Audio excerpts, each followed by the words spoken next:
Hello and welcome. I'm Leigh-Ann Gerrans and you're watching W News Extra, broadcasting live from the Al Arabiya studios. These are our top stories.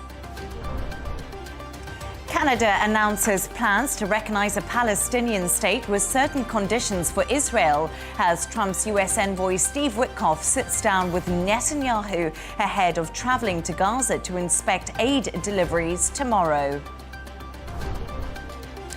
At least 12 people are killed in Kyiv, including a 6-year-old boy, as Russian strikes bring down an apartment block. And with just one day to go until a tariff deadline, the US president announces a trade deal with South Korea.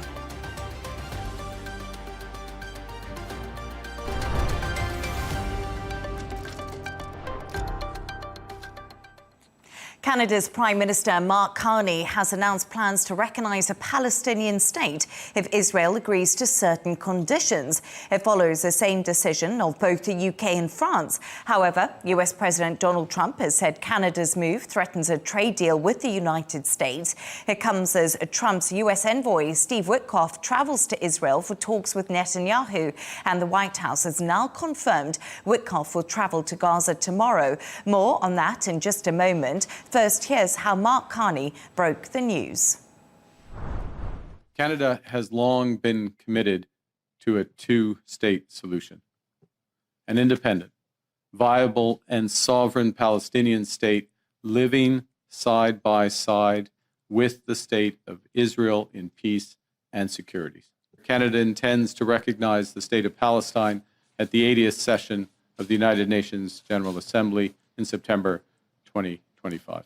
Canada will increase its efforts in supporting strong democratic governance in Palestine and the contributions of its people to a more peaceful and hopeful future. To discuss this and all of today's stories, I'm joined by Chief Reporter at Arabian Business, Tala Michel Issa, and Michael Jabri-Pickett, Managing Director of This Is Dubai. Thank you so much for joining us. And there we are. So we heard from Canada's Prime Minister there, Mark Carney. Did you expect Canada, actually fellow Canadian here, to follow G7 nations and make this announcement on recognising a Palestinian state possibly in the future? I didn't think it would happen. I certainly didn't think it would happen like this. I think, though, that there's a groundswell within the international community. The images that people are seeing of Palestinians starving, I think that has turned, and that has inspired Macron a couple of weeks ago to be the first. Keir Starmer followed with, again, conditions. Mark Carney now has come out. And it surprises me as a Canadian because we are usually very much in lockstep when it comes to foreign policy with the Americans. I think the one area where we deviated over the years was our policy with Cuba. Aside from that, pretty much where the Americans stood, especially on Israel, the Canadians were consistent. And I don't know what your thoughts on it, but as Michael did say, he was surprised by Canada. But we have had a bit of a groundswell, haven't we, when it comes to US allies almost breaking ranks with Donald Trump. We've seen Canada, France and the UK saying that they're willing to recognise a Palestinian state, but of course with conditions. Yeah, definitely there were conditions, but I think this was largely symbolic, again, as a gesture, and I think this simply just isn't enough when there are people dying of starvation, you know? But yeah, for sure, I think this move from Canada, and of course, following the UK and France, kind of symbolizes that, you know, this is a new axis forming outside of, you know, the US's shadow. And yeah, it might be interesting to see how this could work out eventually, because Washington has always kind of been the gatekeeper for the peace process. Yeah, no, absolutely. And I just mentioned conditions there, but what are some of the conditions that Mark Carney outlined? I know it was elections in 2026, things that we haven't really heard before. We did hear some conditions from the UK Prime Minister, but what did Mark Carney really drill down into? So the one it's funny, he was putting a lot of the onus on the Palestinians. When Hamas, I'll say this, they are a terrorist organization because that's what so many countries around the world have deemed them to be. But when you have a viable member of the global community, Israel, you need them to be taking the lead on this. But Mark Carney said that he wanted to make sure that, he said he spoke with Mahmoud Abbas, who's chairman of the PLO, and he emphasized to him that he wanted to make sure that Hamas was in no way going to be part of elections, as you said, that they wanted to take place in 2026. But I think it's a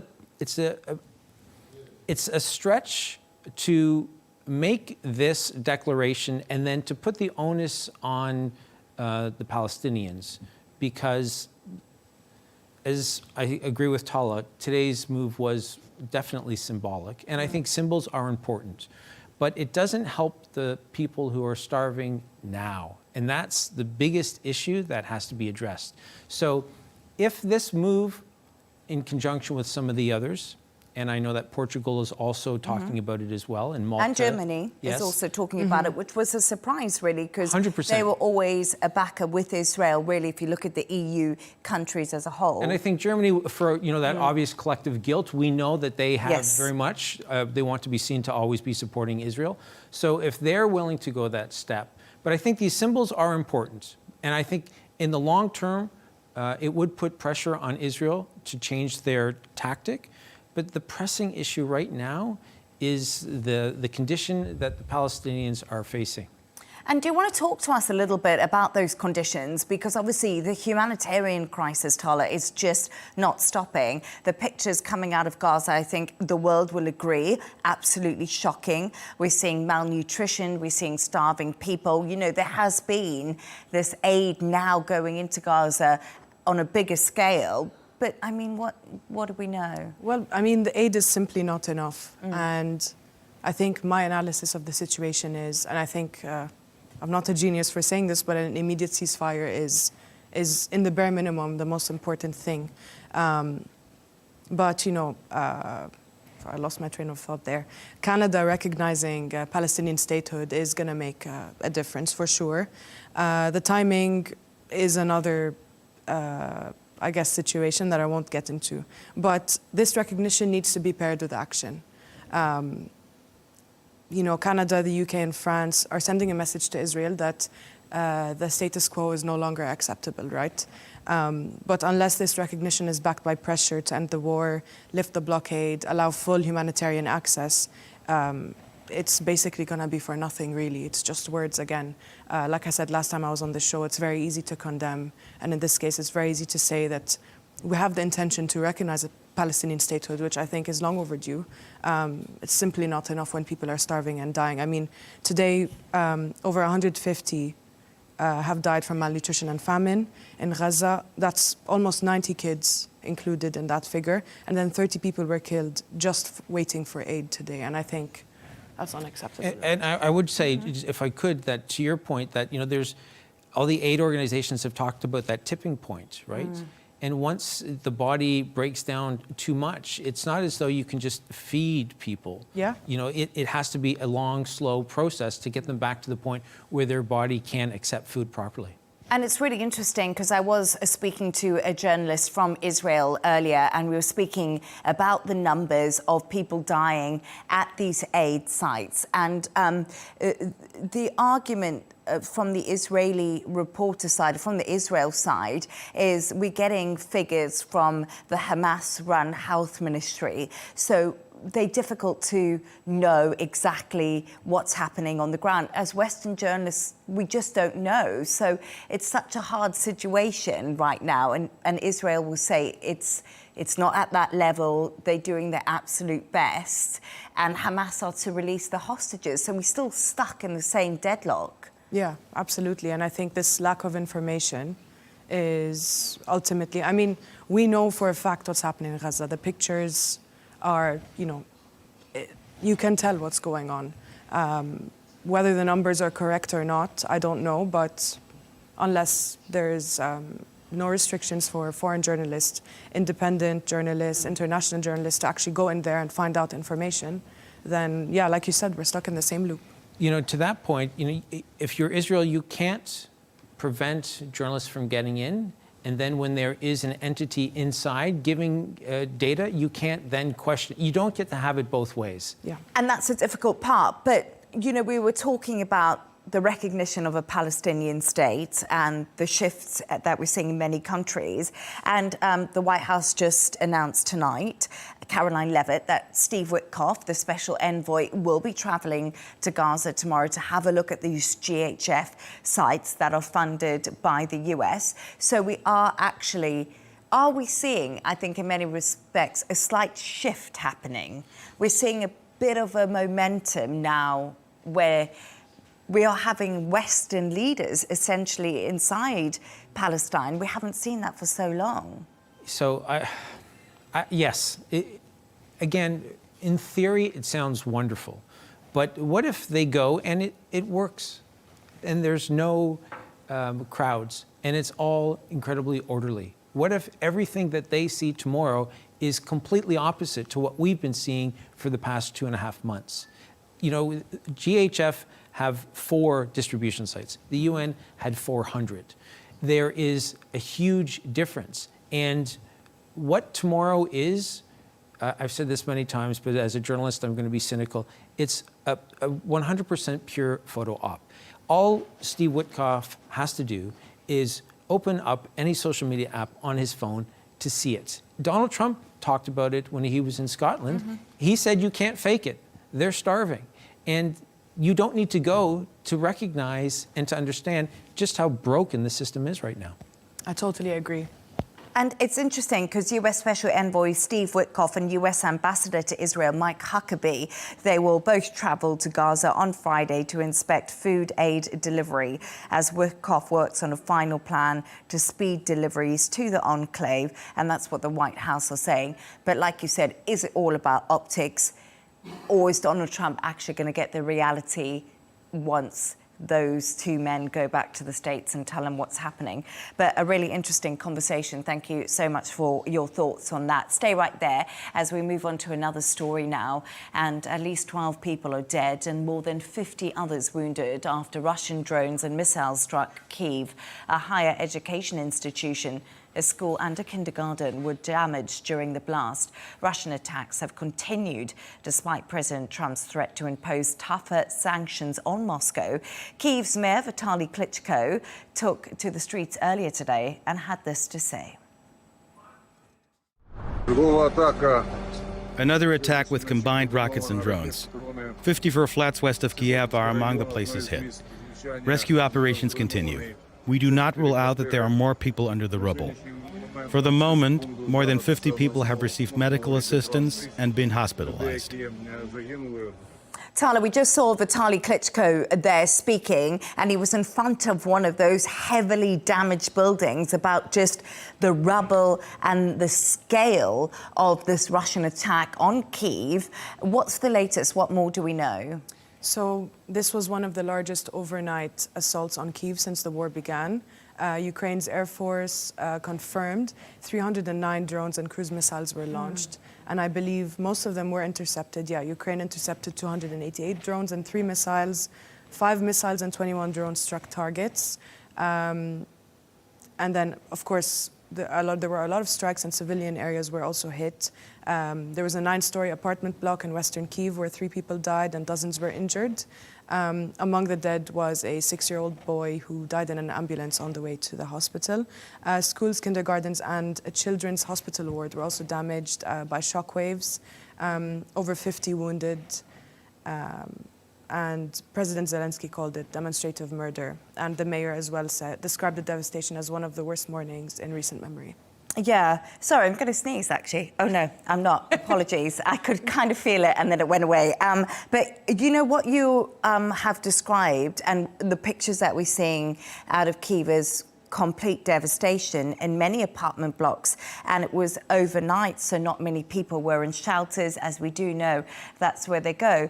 But this is at an interesting time, because we do know that Donald Trump has put this deadline on Russia for the 8th of August. And I don't know what you make of the timing of this, and is Russia ramping up its offensive on Ukraine? I think Russia is continuing with their strategy, as it has been throughout this war, they have 6 more weeks of what analysts would say is the prime summer offensive, where they can continue to claim as much land in Ukraine as they think that they're able to grab. And I think if Vladimir Putin is willing to come to the negotiating table, which I'm not convinced he is, I think he will just continue on as normal. But it puts him in a much stronger position if he's able to go in and say, I now have 18% of Ukraine, or 12%, whatever it is, and I'm willing to give up 5%. If he can go deeper and deeper, then that percentage rises, and he's in a better position to negotiate for exactly what it is that he wants. Obviously, Zelensky and the Ukrainians will argue you can't read your borders. That's against the law to do. So that's the argument that they're sticking to. But actually, earlier, I spoke with Ukrainian MP Yevhenia Kravchuk about how Russia continues its attacks despite the threat of sanctions. Here's just what she had to say to me. Ukrainians were quite surprised when at first President Trump said about 50 days, basically giving the license to kill Ukrainians for 50 days, to do the attacks. Now we hear that President Trump is, been actually seeing all of these attacks. He said that, last time, and the last news that I read from the United Nations representative of United States, that President Trump wants to see the peace deal or, a ceasefire or whatever on August 8th. But, it's just a very simple explanation. Russia will terrorize Ukraine, by the time they can do it. So if basically there are no rules, no one can do anything with Russia, they will continue. So we do hope that these sanctions, it's not something that is on the table that never will be used. And obviously, Tala, we've heard about sanctions more than once and the US threatening to impose them on Moscow. We haven't seen that happen yet. Do you think we could possibly see Donald Trump, as we edge closer to the August the 8th deadline, really wanting to make a dent? And because we know he wants a deal done, a ceasefire deal here. Possibly, I think. I mean, we've seen that Russia, with all the sanctions that were imposed on it, has sort of persevered, and it's become more self-sufficient over the years. But we're only talking about the short-term impacts now. I think long-term, there's going to be more signs showing, I guess, damage to the economy longer term. So I think Trump will still try to use this tactic against him.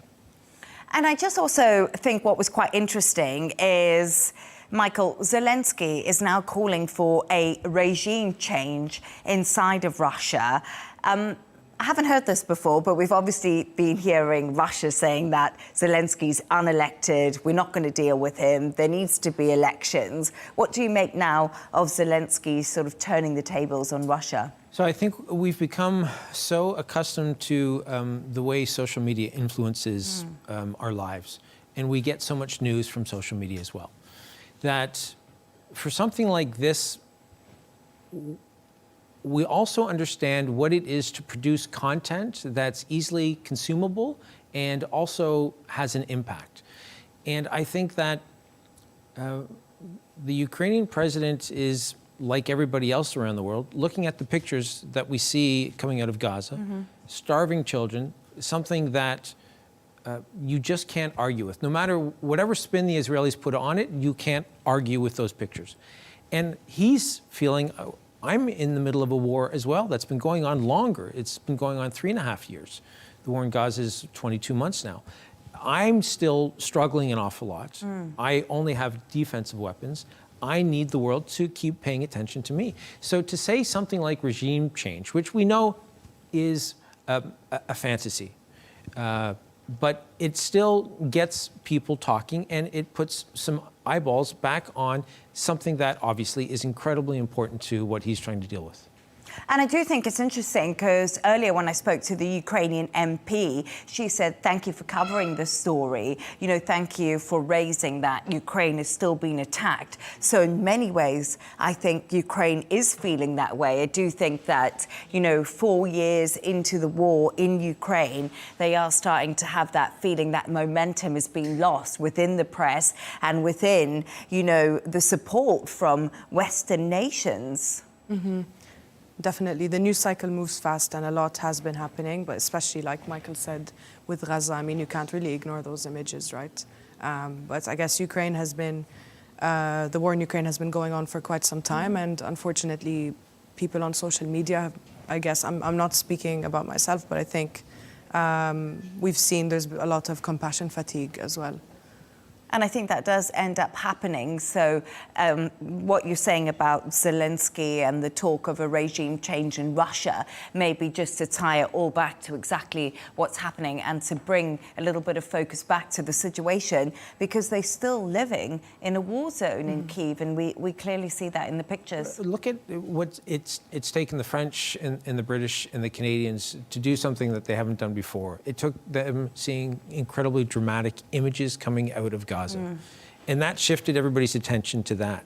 And Vladimir Zelensky is thinking, what is it that I have to do to draw back everybody's attention? He has to say something that is surprising. And that's what he's talked about when he says regime change. So you understand why he's doing it. But that, to Tala's point, that will last for a news cycle. Yeah. And the biggest audience for the Ukrainian president is America. And there are the Epstein files going on there, and then there are the tariffs, and then there's the war in Gaza, and the images of the starvation. And then, you know, Ukraine is fallen off the front page, as it were. And he needs to do something to make sure that everybody is being aware that this is still going on.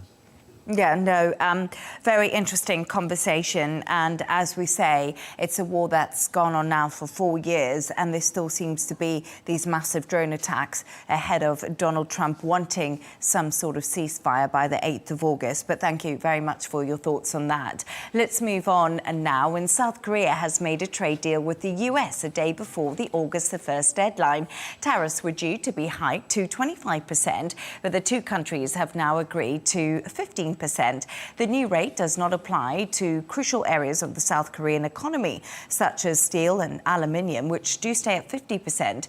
Camille Nedelec has more.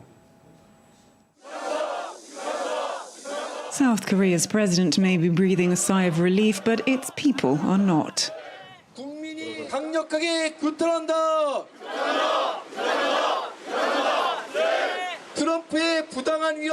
Dozens of protesters rallied near the US embassy in Seoul on Thursday after South Korea brokered a last-minute reprieve.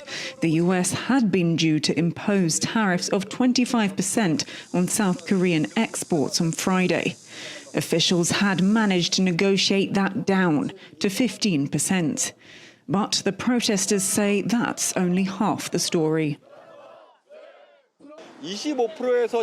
I don't think it's lowered from 25 to 15%. I think it's increased from 0 to 15. That's why I'm very worried about this negotiation. The agreement means US agricultural products and cars will have full access to the South Korean market without any levies. But beef and rice remain off limits. It is true that there were strong demands from the United States to further open our agricultural and livestock markets during negotiations, but we agreed not to further open the rice and beef markets, given the food security and sensitivity of the agricultural sector. The deal also demands South Korea invest some $350 million in US projects, including shipbuilding, computer chips and batteries. The shipbuilding sector is exactly the area where South Korea and the US can cooperate the most, and where South Korea can help the United States the most. The time frame of those investments and how South Korea would fund them weren't specified. South Korea has also pledged to spend $100 billion in buying US energy. And US President Trump said there would be more South Korean investments to come. Despite being a close US ally, South Korea has been caught in the crosshairs of the White House over its growing trade surplus. Last year, that surplus clocked in at more than $55 billion, a jump of a quarter within a year. Camille Nedelec, Al Arabiya English.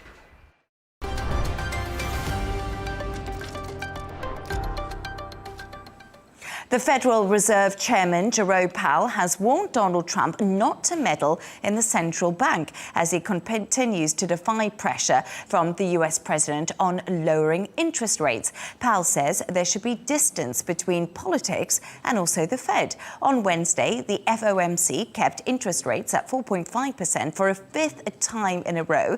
Here's how President Donald Trump reacted to that news. They took advantage of us, other countries, friend and foe. So if that happens, what you do is you raise your rates and you do what you have to do to stop inflation. But we're keeping the rates high, and it's hurting people from buying houses, and we don't want that. We should be the lowest interest rate, and we're not. We're 38, number 38, because of the Fed. It's all because of the Fed. He's done a bad job. Now, he's got a meeting today, but I call him too late. You know, he's always too late.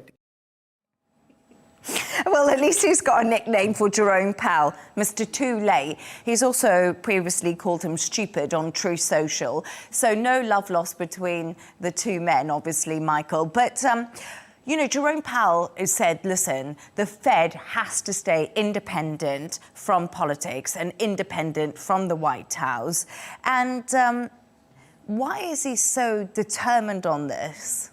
So I would say that he's sticking up not just for the U.S. central bank, but for central banks around the world.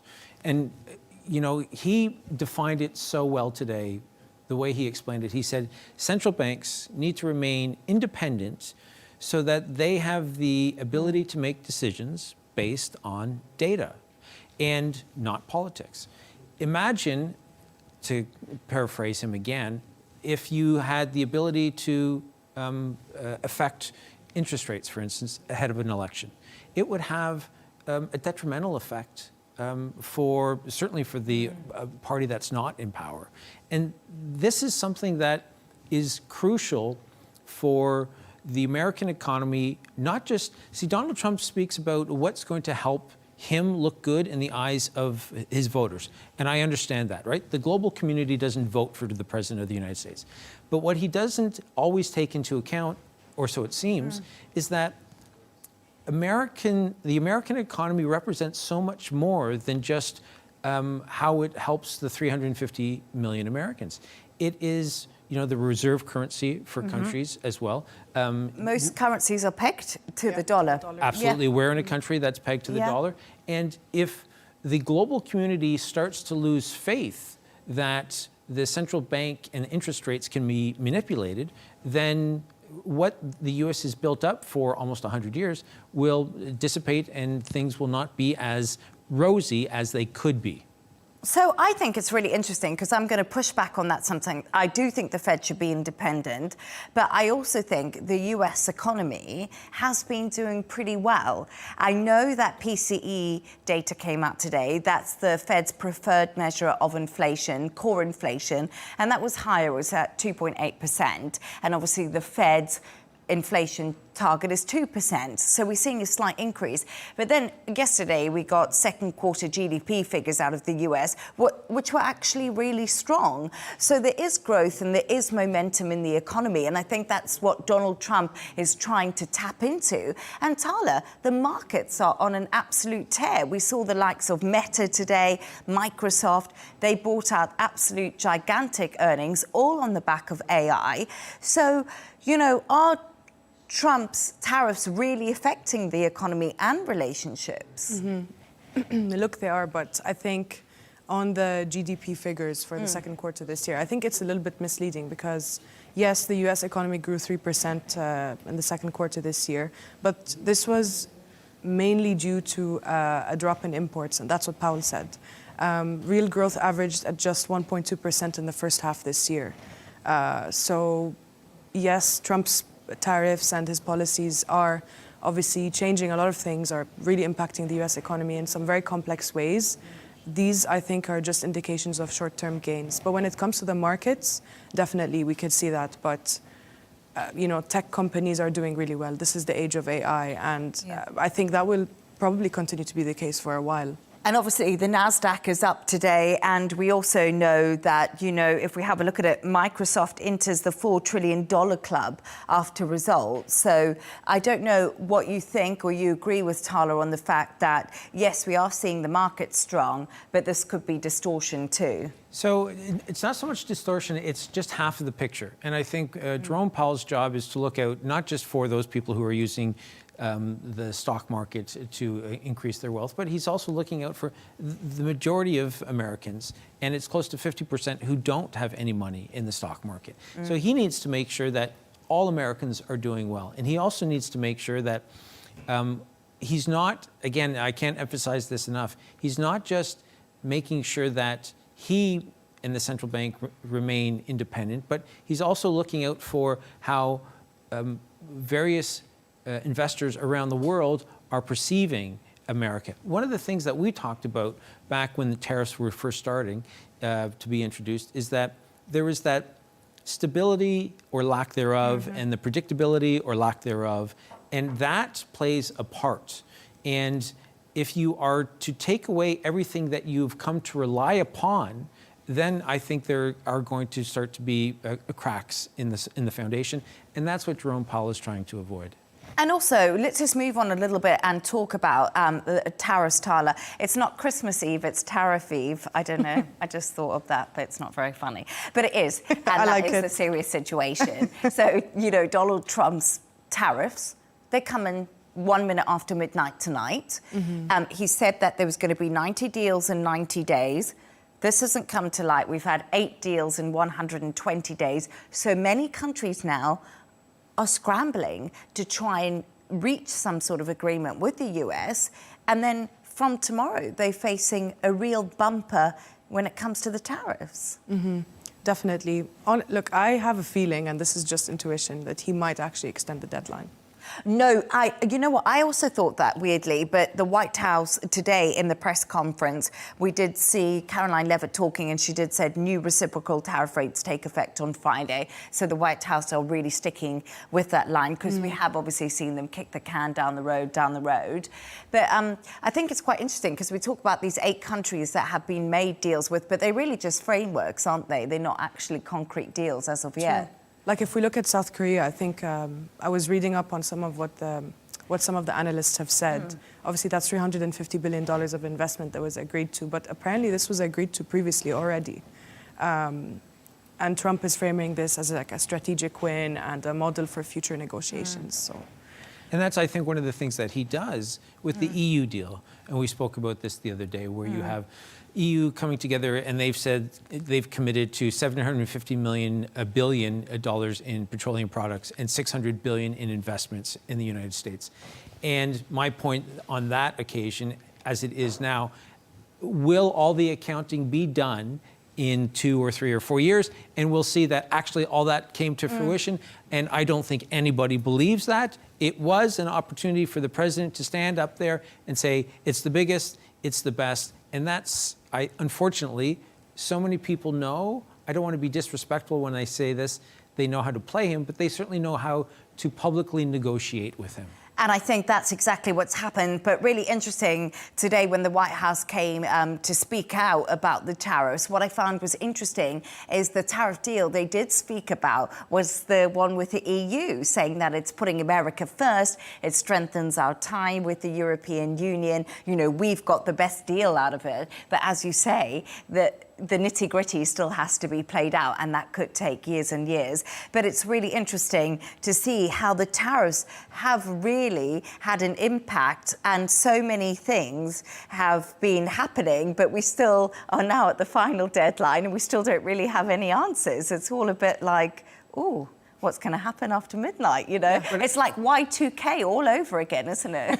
In a weird way. Yes, absolutely. But again, then this becomes the really interesting question. Was Y2K, was it to 2000 or was it to 2001? Do you remember that debate? Maybe I'm sure. Maybe I was going to say maybe I'm showing my age. No. I do remember the Y2K debate because people said actually the new century doesn't start until 2001. Yes, So that would be the turnover. So we were all there prepared from 1999 to 2000, and nothing happened. Nothing happened. Yeah. But then everybody said, "Oh wait, it's a year from now. That's when there will be trouble." And there wasn't. Well, maybe a year from now, we'll see the impact of the tariffs on the American economy. Yeah. So maybe that all ties in. And I'll be interested to see how he blames Joe Biden for this economy. We'll wait for that episode. Just in a year's time, Michael. And finally, Michael and Tala have come up with a couple of quirky stories of the day. Now, let's talk about yours first, Michael, because talk to me. Because it's all about chocolates merging together, and it sounds interesting and calorific. So to use a word that the kids today would use, and I'm sounding like a dad when I say that, but this is the mashup that the people have been waiting for. Oh, right. Apparently. That looks amazing. That is delicious. I need to try one. So, and you can see it on the screen. What's happened is the parent companies for Reese's Peanut Butter Cups and Oreo have come together. And both will produce products. So the one that seems to me to be more appealing is an Oreo cookie with the two traditional chocolate wafers, and the interior, the filling, will be the Reese's Pieces, Reese's Peanut Butter Cup filling. And then there will be kind of a mishmash collection for a Reese's Peanut Butter Cup that's very much a lot of Oreo cookie-inspired flavors. Now, only in the States will you have this sort of approach, and it's a global issue, but the products will be available on shelves in September, but you can pre-order online starting next month because both companies are determined to make this an incredibly popular and successful initiative. Now, because I am the way that I am, and because I use MyFitnessPal, I did a little research. Yes. So one Oreo cookie before this was 53 calories, and one peanut butter cup was 80. My guess is they're going to go up considerably as a result. And that's high, isn't it? So we're Definitely. looking at 50 and 80, and that's just for a little snack, isn't it? Combined, so in the hundreds, just for a little, I don't know what you make of that. And I'm also not sure about these mashups, because I was really into the Marmite peanut butter mashup. Do you remember that? Oh, yes. Oh, my God, I was like, I do. I love Marmite, I love peanut butter. But then I was like, there's no need for this. Is there need for the super calorific treat when Ozempic is so popular? I don't know. That's the thing. That's the thing. Ozempic exists. The people who've lost weight on Ozempic are now off it. The cravings are back. There's a new snack in the market. You're going to try it. You might have a lot of that, and then it'll, lead to more and more cravings. Then you gain weight. Then you're back on Ozempic again. So. I know. I always love these stories. Yeah. But let's move on to yours, because yours is so funny. It's also, it's really about a different kind of snack. Did someone eat in this video? I can't remember candy. it, but it's absolutely crazy what happened during this engagement I know. video. Yeah, tell us more. Right, so this man and his girlfriend went to Santorini in Greece for, I guess, a holiday, and then he proposed while on holiday, and he was obviously bent down on one knee, had a camera, I guess, on a tripod somewhere, and then obviously his girlfriend's like, yes, blah, blah, I'll marry you, very happy, and as she's starting to react, this couple just comes and stands right in front of the camera. You can see it on screen now, yeah. And the man is like eating a candy bar, completely oblivious. So then the couple actually just had an interview a couple of days ago on Good Morning America, and they've been asking people on the internet, please find this couple, we want to invite them to our wedding. That's such a nice gesture, isn't it? It is, because I guess the couple made them go completely viral, but were completely oblivious. They didn't even notice they were getting engaged. They didn't even notice. I don't know. Yeah. It's quite a sweet story, though. Yeah, it's nice that they took it this way as well. Like, I think some people, I think myself included, I would have been very upset if my moment was ruined like that. I don't know, yeah. What would have been really nice is if he was eating an Oreo cookie that had the Reese's peanut butter flavor inside. I mean, it would have suited the down to the ground, but Santorini, very popular place to be engaged, absolutely. I've seen loads of engagements happen when I visited Santorini. It's where everyone wants to go. But thank you so much for all of your thoughts today. I really appreciated it. So today's guests, Chief Reporter at Arabian Business, Tala Issa, and Michael Jabri Jabri-Pickett, Managing Director of This Is Dubai. And that's all from us on W News Extra. Don't forget to subscribe to our YouTube channel and also follow us on X. G&T with Michal Prendergast is coming up next. Goodbye and thank you for watching.